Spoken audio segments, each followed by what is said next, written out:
প্রিয় মুক্তিকামী ছাত্র জনতা, আমরা দেখতে পাচ্ছি যে আমাদের এই অভ্যুত্থান এবং বিপ্লবের পরেই দেশে অরাজকতা নাশকতা করছে ফ্যাসিস্ট এবং তাদের দোসররা। আমরা দেখতে পাচ্ছি যে বিভিন্ন জায়গায় এখন গোলাগুলি চলছে, মন্দিরে হামলা হচ্ছে এবং নাশকতা ও লুটপাট করছে।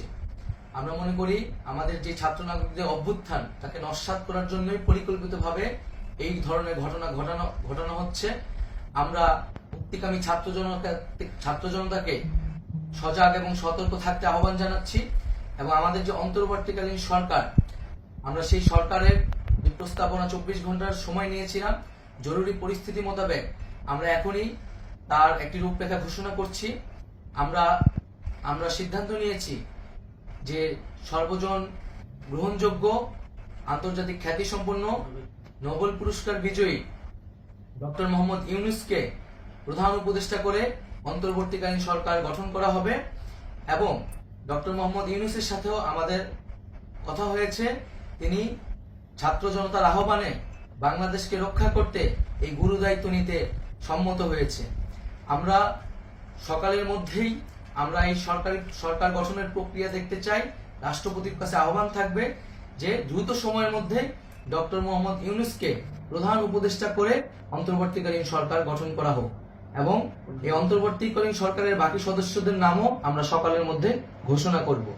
প্রিয় বন্ধুগণ, দেশে যে অরাজকতা চলছে, মানুষের জীবনের নিরাপত্তাহীনতা চলছে, সেজন্য আমরা রাষ্ট্রপতির কাছে আহ্বান জানাচ্ছি দেশে আইন শৃঙ্খলা পরিবেশ ফিরিয়ে আনার জন্য দ্রুত সময়ের মধ্যে কার্যকর ব্যবস্থা নিতে হবে এবং আইন শৃঙ্খলা বাহিনীকে সহযোগিতা করার জন্য মুক্তিকামী ছাত্র জনতাও রাজপথে থাকবে এবং অন্তর্বর্তীকালীন সরকার গঠন না হওয়া পর্যন্ত মুক্তিকামী ছাত্র জনতাকে রাজপথে থেকে তাদের যে অভ্যুত্থান, সেই অভ্যুত্থানকে রক্ষা করতে হবে।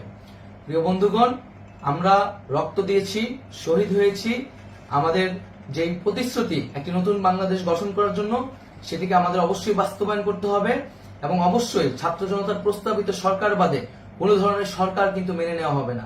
আমরা বলেছি কোনো ধরনের সেনা শাসিত সরকার অথবা সেনা সমর্থিত সরকার অথবা এই ফ্যাসিস্টদের দোসরদের কোনো বিটিম সরকার কিন্তু আমরা মেনে নেব না। কোনো গণবিরোধী সরকারকে মেনে নেওয়া হবে না।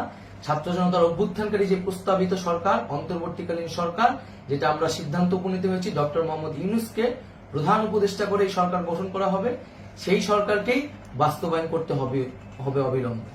আগামীকাল সকাল থেকে সকলকে আহ্বান জানাচ্ছি রাজপথে থাকার জন্য এবং আমাদের যে সাম্প্রদায়িক সম্প্রীতি এবং রাষ্ট্রীয় সম্পদ রক্ষা কমিটির ঘোষণা হয়েছে বৈষম্যবিরোধী ছাত্র আন্দোলনের নেতৃত্বে, সকল পাড়ায় পাড়ায় এলাকায় এলাকায় সেই কমিটি পাহারায় থাকবে। আমাদের সংখ্যালঘু কমিউনিটিকে আমাদের রক্ষা করতে হবে, রাষ্ট্রীয় সম্পদ এবং এই দেশকে রক্ষা করতে হবে আমাদের।